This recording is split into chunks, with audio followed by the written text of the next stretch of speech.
Assalamualaikum warahmatullahi wabarakatuh. Nama saya Alia Sasabila dari UPN Veteran Jakarta Fakultas Hukum. Di sini saya ingin menjelaskan tentang pengertian hukum udara dan ruang angkasa dan ruang lingkupnya. Seperti yang kita ketahui bahwa hukum udara dan angkasa luar atau antariska merupakan salah satu cabang hukum internasional yang relatif baru karena mulai berkembang pada permulaan abad ke-20 setelah munculnya pesawat udara. Setiap negara pada dasarnya memiliki kedaulatan penuh dan eksklusif atas wilayah udara di atas teritorialnya.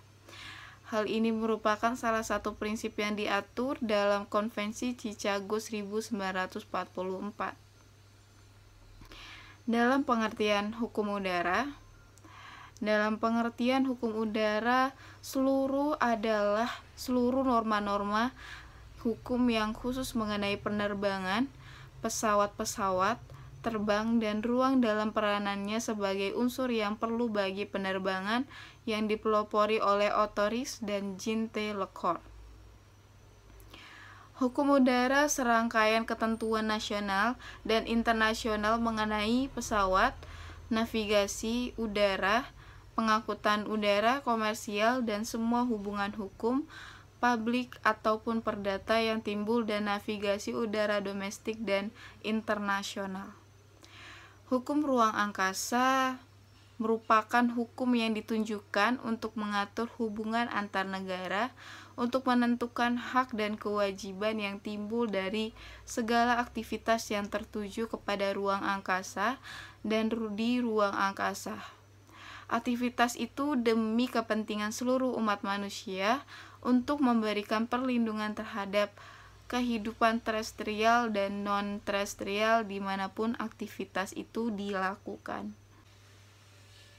Selanjutnya saya ingin menjelaskan tentang ruang lingkup hukum udara dan ruang lingkup ruang angkasa. Seperti yang kita ketahui, ruang lingkup hukum ruang angkasa diantaranya A. Ruang angkasa yakni ruang yang kosong atau hampa udara. Yang B. Aerospace dan berisikan langit atau bulan-bulan dan benda-benda atau planet-planet lainnya. Dan yang C. Orbit geotasione atau yang disebut geostationary orbit GSO.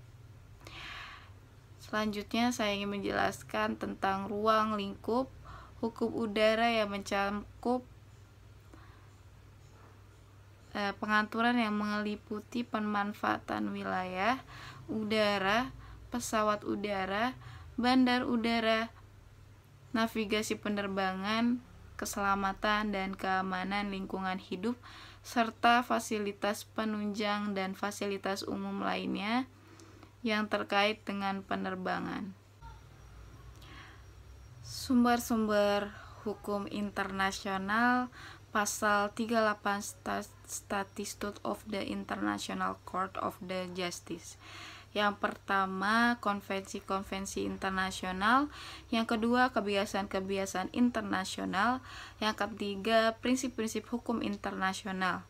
Yang keempat, keputusan-keputusan dan ajaran para ahli hukum terkemuka dari berbagai negara. Internasional, yang pertama konvensi internasional, yang kedua kebiasaan internasional, yang ketiga prinsip-prinsip hukum, yang keempat putusan-putusan hakim atau ajaran cara cendekiawan.